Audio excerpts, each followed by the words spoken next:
Greetings, salutations, hello. Today we're going to talk about dreadballing. What is dreadballing? Yes, indeed, what is it? Okay, dreadballing is where you have loose hair and you make it into a little knotted ball and you push it into the root of its neighbour dread. This could be quite useful for when you have an annoying bit of loose hair that just doesn't seem to want to go anywhere, and no matter how long you give it, it just does not really seem to form another dread or join another dread. My example is, if you watch my videos, you will notice that sometimes I have some loose hair here and sometimes I don't. Now this loose hair that I get in this patch on sort of my fringe hair here, it really does not want to dread. It's sort of soft hair and it picks up a little bit of oil from my face, so it's really not very dread friendly at all. Sometimes it goes, sometimes it doesn't. What I will often do is just get that loose hair and I will twist it around my finger to make it into a little ball. So I will show you the technique I use. I get the loose hair and I wrap it around my finger and around my finger and around my finger, and then when it gets tight and I can't twist it anymore, I take my finger out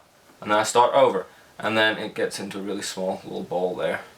And then once it is a tiny little knotted lump, it's kind of like a little baby dread, I then take it and I push it very carefully into the root of its neighbour dread. The idea behind dreadballing is that when you push it into the root of that neighbour dread, it then stays there and grows inside that dread, which, you know, is kind of a fantasy really. I don't push the ball into the dread, I push it through to the other side and then sort of pull it. So it's pulled out the other side of that dread now. If I'm really lucky, some of that loose hair will stay stuck inside that dread, and so I go through periods of time where I have no loose hair here, and then eventually bits start to build up again. This brings me on to the risks of doing dreadballing.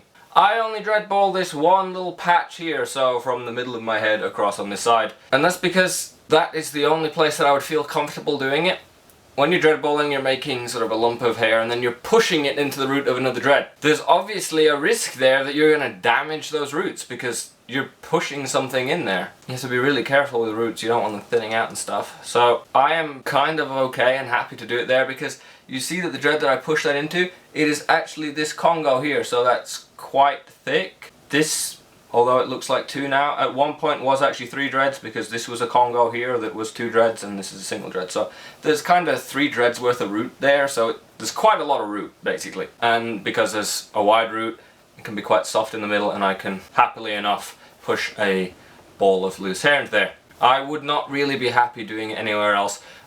For one, because I wouldn't be able to see where I was pushing it if it's not right in front of my face. And for 2, unless there's a really wide root, I wouldn't really want to risk damaging the root like that. So ye be warned if you go down this route and try to move loose hair in that way. This is sort of my worst case scenario type deal. I normally leave my loose hair alone, so anywhere else on my head I leave my loose hair alone long enough for it to form its own little baby dread, but I know that this doesn't, and that's because I've had that loose hair there for years and years and years. So if you're sat out there and you've got like dreads that are quite young still and you're considering, oh, I'll dreadball my whole head, please don't.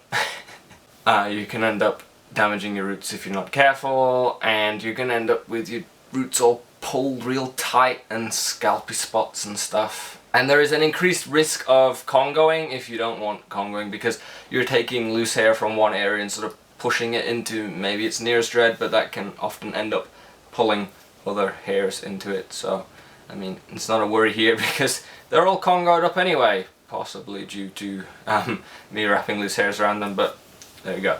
So I believe that's dreadballing in a nutshell. Balling up loose hair, pushing it into neighbour dread. If you want to follow the way that it's supposedly done, you leave that ball inside the dread and then it kind of unravels and then should hopefully grow inside there. The method that I use for this little loose patch of hair here is to pull it all the way out the other side and then leave it, and it kind of unravels and stays hopefully on the other side for a bit. Obvious risks are you're going to damage the root and stuff, but it's your own hair and you know the risks. Any questions regarding dreadballing or dreadlocks in general or stuff?